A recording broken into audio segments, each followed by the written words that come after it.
अस्सलाम वालेकुम नाज़रीन, कुछ बहुत अहम तरीन तफ़सीलात डोनाल्ड ट्रंप की बहुत अहम तरीन तकरीर सामने आई जिसमें एक मूड वाज़े हो रहा है कि अमेरिका या डोनाल्ड ट्रंप किस मूड से हल्फ लेने जा रहे हैं। उसके साथ-साथ आज सुप्रीम कोर्ट के अंदर चीफ जस्टिस याया अफरीदी को एक्सपोज़ कर दिया गया। जस्टिस मंसूर अली शाह साहब ने एक और चीफ जस्टिस को आज एक्सपोज़ कर दिया और उसके साथ-साथ इम्पोर्टेंट ये है जो एक और अहम खबर है बुशरा बीबी के हवाले से कि उनको किसने जानबूझ के गिरफ्तार करवाया और ये तमाम तर जो गिरफ्तारी उनकी अभी हुई अल-कादर ट्रस्ट केस के फैसले के बाद तमाम तर चीज़ों पर से पर्दा हटाएँगे, बात करेंगे। लेकिन इम्पोर्टेंट ये है कि सुप्रीम कोर्ट ऑफ पाकिस्तान में आज जस्टिस मंसूर अली शाह साहब ने जो एक खुफिया मीटिंग करने से इनकार किया था, तो जस्टिस याया आफरीदी ने कर ली थी और फिर जस्टिस याया आफरीदी को वो टॉफ़ी, वो लॉलीपॉप दे दिया गया, जिसके तहत वो चीफ जस्टिस ऑफ पाकिस्तान बन गए। उनकी हैसियत एक चीफ मजिस्ट्रेट की सी है। लेकिन उनकी सिक्योरिटी, उनका नाम जो है वो चीफ जस्टिस ऑफ पाकिस्तान है, पर उनकी हैसियत कितनी है ये आप सब भी जानते हैं, हम सब भी जानते हैं। तो जस्टिस मंसूर अली शाह ने एक और चीफ जस्टिस को एक्सपोज़ कर दिया।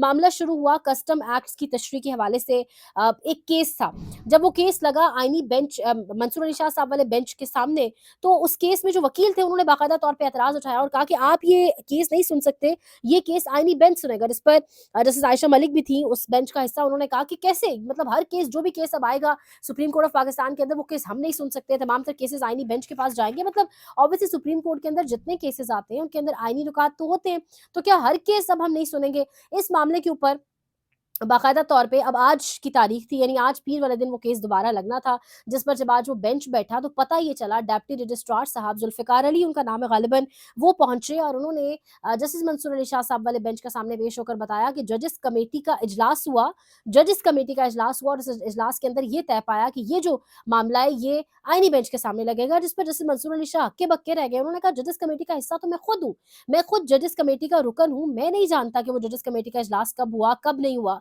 कैसे तय कर लिया गया ये बैठकर उस इजलास के अंदर कि ये केस किसके पास जाएगा। जस्टिस आयशा मलिक बोली, उन्होंने कहा कि अब क्या एक रिसर्च ऑफिसर बताएगा कि कौन सा केस कहाँ मुकर्रर करना है। इसके साथ साथ ये तमाम तर चीज़ अगर आप यहाँ पे याद रखें तो रिसर्चर ने एक बारी एक नोट लिख कर भी भेजा था, ये भी हमारे सामने मौजूद है। लेकिन अब जो कोर्ट रिपोर्टर्स हैं जैसे मरियम नवाज खान हो गई, जो बड़े ऑथेंटिक बड़े जेन्युइन यंग कोर्ट रिपोर्टर्स हैं, वो ये कह रहे हैं कि कल रात तक भी किसी सूरत डेप्टी रजिस्ट्रार या रजिस्ट्रार के ऑफिस को ये आगाह नहीं किया गया था, ये आप कह लें आगाही नहीं दी गई थी, ये अलर्ट जारी नहीं किया गया था कि ये मामला जो है आईनी बेंच के सामने जाएगा या जजेस कमेटी का इजलास हुआ है, सब कुछ हुआ है। तो एकदम से all of a sudden deputy registrar Zulfiqar Ali आज कैसे मंसूर अली शाह साहब के सामने पहुंचे और उन्होंने कहा कि ये मामला जो है ये आप नहीं सुन सकते, ये आईनी बेंच सुनेगा। जिस पर बहरहाल जस्ट डिप्टी रजिस्ट्रार के उसके बाद काफ़ी अदालत का माहौल जो है वो गर्म हुआ। जैसे आयशा मलिक ने भी कुछ रिमार्क्स दिए। अब समझ ये नहीं आ रही कि डिप्टी रजिस्ट्रार को आखिरी मोमेंट पर किसने मंसूर अली शाह साहब के सामने भेजा। मुझे तो काज़ी फ़ाइज़ ईसा प्लस लगते हैं याया अफरीदी। वजह ये है, देखिए काज़ी फ़ाइज़ ईसा जो भी करते थे एटलीस्ट छुप-छुपा कर नहीं, खुल्लम-खुल्ला उन्होंने किया। और उन्होंने जस्टिस मुनीब अख्तर को प्रैक्टिस एंड प्रोसीजर कमेटी से निकाला, अपनी मर्ज़ी के एक जज को साथ बिठाया, तो उन्होंने खुल्लम-खुल्ला किया। सब जानते थे वो ये करना चाहते हैं, लेकिन याया अफरीदी साहब ने कब, कैसे एक इंटिमिडेशन जारी कर दिया डिप्टी रजिस्ट्रार या रजिस्ट्रार ऑफिस को और उन्हें बताया कि ये मामला आईनी बेंच के सामने जाएगा। याया अफरीदी ने छुप कर सब कुछ किया, जबकि याया अफरीदी, मंसूर अली शाह, मुनीब अख्तर इनके हवाले से मशहूर है कि बड़े अच्छे फ्रेंड्स थे। जब ओथ टेकिंग सेरेमनी भी थी याया अफरीदी की, तब भी यही सरगोशियाँ चल रही थी कि याया अफरीदी कुछ भी करें लेकिन मंसूर अली शाह साहब की सीनियरिटी बेस की बड़ी रिस्पेक्ट करेंगे। लेकिन समझ ये आता है तमाम कहानी से कि याया अफरीदी ने एक खुफिया मुलाकात की, जो मुलाकात मंसूर अली शाह साहब को करने का कहा जा रहा था, वो बार-बार इनकार करते रहे और याया अफरीदी उसी मुलाकात के बाद राम हो चुका और ये सब कुछ उसी मुलाकात का नतीजा है। अब आप अंदाज़ा लगाएँ और ये आज बाकायदा ट्वीट भी किया हुआ है राजा बशारत रिपोर्टर है, उन्होंने कहा हुआ है कि याया अफरीदी ने जो अहम तरीन मुलाकात की थी शायद ये उसी के नताइज अब निकल कर सामने आ रहे हैं। अब मोहित मिर्ज़ादा ने खबर दी है, वो कह रहे हैं अब उनकी खबर के मुताबिक बुशरा बीबी जो हैं, उनको अली अमीन गंडापुर ने अंदर करवाया है या अरेस्ट करवाया है। रीज़न कि बुशरा बीबी अब अली अमीन गंडापुर के लिए सरदर्द बन चुकी थी। अब आप इसको रिलेट करें 26 नवंबर वाक़ये से जो कुछ हुआ, जिस तरह बुशरा बीबी की बहन मैदान में आई, उन्होंने आकर कहा कि उनसे बात नहीं करवाई जा रही। बुशरा बीबी ने जिस तरह कहा कि मैं बुशरा बीबी की बहन ने कहा कि मैं गाड़ी में बैठी और बुशरा बीबी के हवाले से कि वो गाड़ी में बैठी और फिर एक गार्ड ने बाकायदा तौर पे उन्हें धकेल के गाड़ी के अंदर किया। वो तमाम तर कहानी जो आपसे शेयर की हुई है।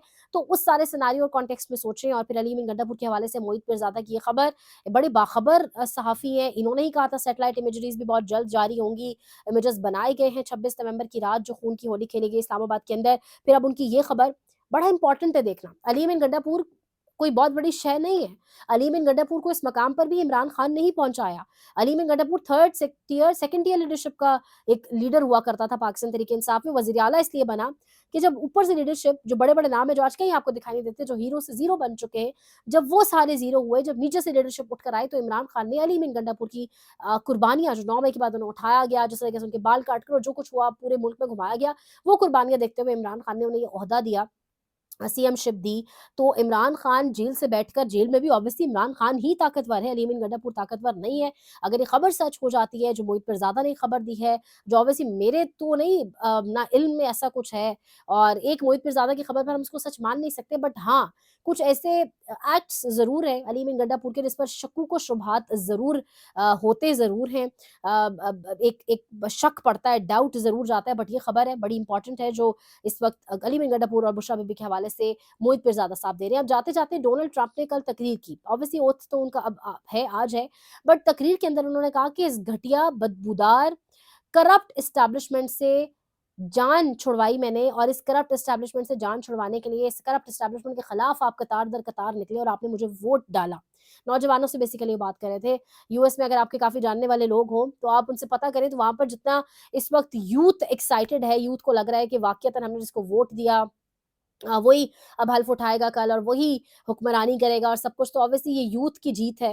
फिर ये वो यूथ है जिसने निकल कर कैंपेन की, फिर ट्विटर के ऊपर जिस तरह चीज़ें बदली, डायनामिक्स पूरी दुनिया की सियासत के चेंज हुए, तो डोनाल्ड ट्रंप ने कल जो खिताब किया, मुझे याद आया कि पाकिस्तान में भी तो लोग एस्टेब्लिशमेंट के खिलाफ ही 8 फरवरी को निकले, जिसकी अभी सालगिरह भी आ रही है। ज़्यादा दूर नहीं रह गया, गालिबन 1 महीने से भी कम रह गया अब तो।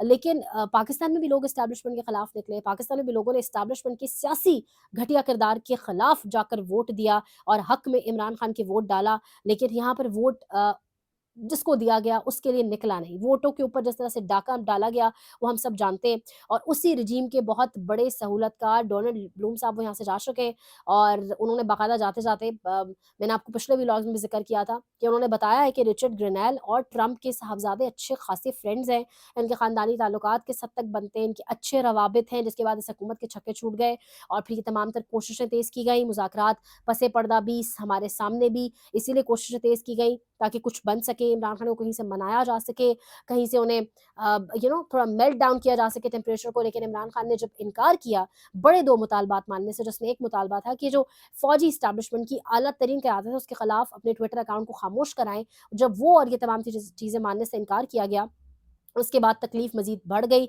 और फिर जब इमरान खान साहब हुकूमत-ए-रहमान कमीशन रिपोर्ट का नाम लेते हैं, तो तकलीफ उससे भी ज़्यादा बढ़ जाती है। और इस सब के बायस अब तो ऑब्वियसली वो मुज़ाकरात कहाँ हैं, कहाँ नहीं है, ये हम भी जानते हैं, आप भी जानते हैं। अब वो अलग बात है कि खबरें ऐसी भी चल रही हैं कि अल-कादिर ट्रस्ट केस के फैसले पर कहा गया था कि ये फैसला आपके खिलाफ आएगा, लेकिन मामलात अब बेहतरी की तरफ जाएँगे। और फिर टेलीग्राफ की स्टोरी जो मैंने कल शेयर की, तो अब ये तमाम तर चीज़ें किस तरफ जाएँगी? ट्रंप अपने मुल्क के अंदर घटिया बदबूदार एस्टेब्लिशमेंट कहकर वहाँ की डीप स्टेट को पुकार रहा है। यहाँ पे जो डीप स्टेट ने किया इमरान खान के साथ, और फिर वहाँ जो ओवरसीज़ पाकिस्तानी है, वो इस मुद्दे को, इस टॉपिक को क्लोज़ नहीं होने देंगे इतना आसानी से, और ट्रंप की मेज़ के ऊपर टॉपिक दूर का ही सही, बट एक मौज़ू ज़रूर होगा पाकिस्तान और इमरान खान। तो इस पर अब कहाँ जाएँगे मामलात, इंशाल्लाह आपको साथ-साथ आगाह करेंगे। सुप्रीम कोर्ट के मैटर्स के ऊपर भी आगाह करेंगे। लाइक करें, शेयर करें, सब्सक्राइब करें, कमेंट ज़रूर करें, अपनी कीमती राय का इज़हार करें। जो सब्सक्राइब करें, शेयर करें, सपोर्ट करें, उनका बहुत शुक्रिया। अपना बहुत ख़्याल रखें। अल्लाह निगहबान।